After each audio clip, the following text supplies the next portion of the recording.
नमस्कार, रेवटी लाइव में आपके साथ मैं हूं सिमरन कौर। विधानसभा चुनाव में कांग्रेस से अयोध्या विधानसभा की प्रत्याशी बनाई गई रीता मौर्य ने प्रियंका गांधी और जिले की कांग्रेस कमेटी को धन्यवाद दिया। उन्होंने कहा कि जिस प्रकार बहन प्रियंका गांधी ने मुझ पर भरोसा दिखाया है, अयोध्या से जीतकर मैं उनको एक सीट जरूर दूंगी। रीता मौर्य के पति राम नरेश मौर्य ने अपनी पत्नी को अयोध्या से टिकट मिलने पर प्रियंका गांधी और शीर्ष नेतृत्व को धन्यवाद दिया। उन्होंने कहा कि मैं और मेरी पत्नी प्रतिदिन जनता के बीच पहुंचकर कांग्रेस की नीतियों को जन जन तक पहुंचा रहे हैं। इस चुनाव में हमारा प्रमुख मुद्दा रोटी, कपड़ा और मकान रहेगा, क्योंकि आज के समय में जनता को इन्हीं 3 चीजों की ज्यादा जरूरत है। अब तक की सरकारों में किसान बहुत परेशान हुआ है। कांग्रेस की सरकार आने पर किसानों का कर्जा माफ किया जाएगा और बैंक से खेती करने के लिए उचित लोन दिया जाएगा, इसकी व्यवस्था की जाएगी। कांग्रेस की सरकार आने पर महिलाओं पर हो रहे अत्याचारों पर भी अंकुश लगाया जाएगा और सरकारी नौकरियों में महिलाओं की भागीदारी भी सुनिश्चित कराई जाएगी। जैसा कि बहन प्रियंका गांधी ने लड़कियों के लिए स्कूटी देने की बात कही थी, सरकार आने पर सभी को ये सुविधाएं दी जाएंगी, जिससे बेटियों को काम करने में आसानी होगी। जितना कांग्रेस के घोषणा पत्र में है, सभी वर्गों को ध्यान में रखते हुए उसको लागू किया जाएगा। पूरे प्रदेश में खुशहाली आएगी और अमन और चैन का माहौल बना रहेगा। बहन प्रियंका दीदी जी को धन्यवाद देती हूँ। बहन जी ने तथा जिला कमेटी ने जिस विश्वास के साथ टिकट दिया है, मैं उस पर खरी तथा चुनाव जीतकर एक सीट दूंगी। पार्टी को बहुत बहुत धन्यवाद।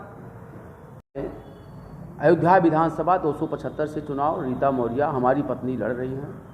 हमारी जो प्राथमिकताएं हैं, रोटी, कपड़ा और मकान।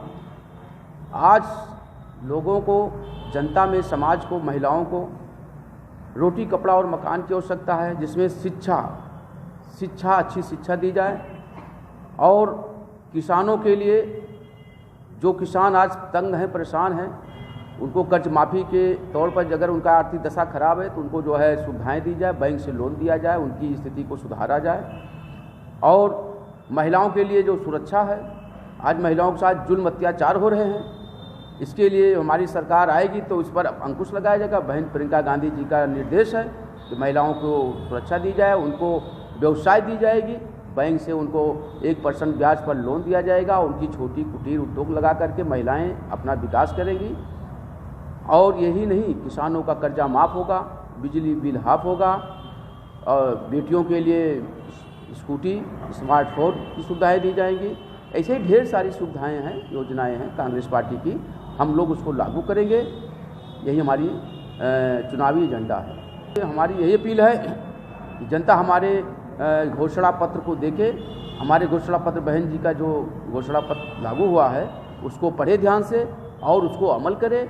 और उसी से पूरे उत्तर प्रदेश में महंगाई, भ्रष्टाचार, पुलिसिया तांडव, ये सारे समाप्त होंगे और देश में, उत्तर प्रदेश में खुशहाली आएगी। कांग्रेस पार्टी की सरकार बनेगी और हम लोग इसको, बहन जी इसको लागू करेंगे। राम नरेश मौर्य, मैं इस समय प्रदेश महासचिव पिछड़ा प्रकोष्ठ से कार्यालय। रेवटी लाइव के लिए संवाददाता सतीश यादव की रिपोर्ट। उत्तर प्रदेश के मुख्यमंत्री योगी आदित्यनाथ की अयोध्या विधानसभा से चुनाव लड़ने की इच्छा थी, लेकिन भारतीय जनता पार्टी के शीर्ष नेताओं के द्वारा गोरखपुर चुनाव लड़ने का टिकट दिया गया है।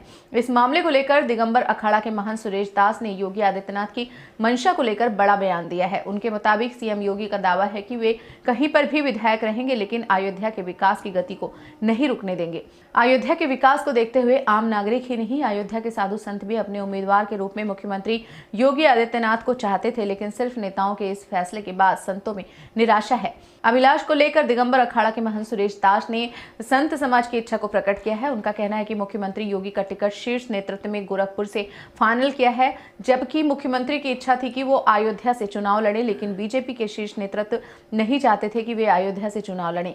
इसलिए योगी जी ने पार्टी के निर्देश का सम्मान करते हुए गोरखपुर से चुनाव लड़ना स्वीकारा है। महंत सुरेश दास का दावा है कि इस बात का भी मुख्यमंत्री ने आश्वासन दिया है कि वे चाहे जहां से विधायक और मुख्यमंत्री हो, मगर अयोध्या का विकास तब तक जारी रहेगा जब तक वे अपनी गरिमा तक नहीं पहुंचेगा। योगी जी जो वर्तमान में उत्तर प्रदेश के मुख्यमंत्री हैं, वो चुनाव यहाँ से लड़ने की उनकी मन थी, लेकिन यहाँ से नहीं लड़े।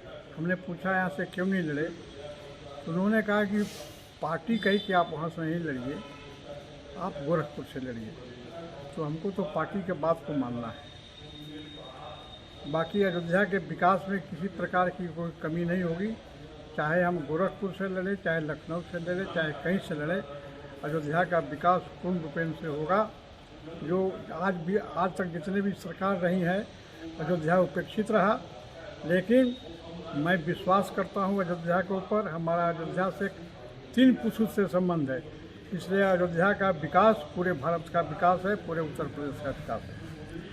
UFT लाइव के लिए संवाददाता सतीश यादव की रिपोर्ट। प्रयागराज कचना तहसील क्षेत्र के अंतर्गत कर्मा चौकी से महज 50 मीटर की दूरी पर बैंक ऑफ बड़ौदा के ठीक सामने छप्पर में शॉर्ट सर्किट से संदिग्ध परिस्थितियों में आग लग गई। प्राप्त जानकारी के अनुसार शिव कुमार यादव पुत्र मीरू यादव कर्मा बाजार निवासी के छप्पर में आग लगी और आग इतनी विकराल रूप धारण कर ली कि छप्पर जलकर गिर गया।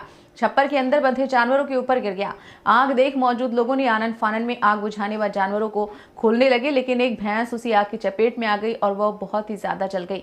भैंस को बहुत ही तकलीफ है और भैंस संभवतः बचेगी नहीं और वहां पर मौजूद लोगों द्वारा आग को बुझाया गया। परिवार के लोगों का रो रो कर बुरा हाल है। उस परिवार को जो भी मदद हो सके प्रशासनिक अधिकारियों द्वारा दिलाई जाए। यह आग कैसे लगी? अब कहा बताइए कैसे लगे, हम 4,000 काटे के देखें नहीं। अरे फिर भी कोई बात से लगी या हम नहीं जाने तो देखबे नहीं, कहा बताइए, हम आवाज बरत रहा। छोड़ दो। आपका परिचय? रुक जा, छोड़ दो। परिचय बताइए। कर्मा बाजार के रहने वाले हैं। नाम? अजय यादव। तो यह आग कैसे लगी आपके घर में? ये है आग हमको लोग को जानकारी नहीं है। जब हम लोग पहुँचे तो आग लग चुकी थी। कितनी बजे लगी थी करीब? अभी मानिए आधा घंटा पहले, 30 मिनट पहले। जैसे कितनी समय पर होगा ये? कितनी समय? अब घड़ी आप देख लें, ऐसे 30 मिनट पहले लगी रही। कितना होगा? 3:30 बजे। 3:30 बजे। तो आपका क्या क्या नुकसान हुआ? अरे नुकसान घर जली गया और भैंस जली गई। कितनी भैंसें जली? भैंस एक भैंस जली बा। और घर में क्या क्या नुकसान हुआ? भूसा भूसा जल गया, चारा पानी जल गया, सब गल्ला उल्ला जल गया। गल्ला पानी सब जल हाँ गया। जल गया। और आपका क्या क्या नुकसान हुआ?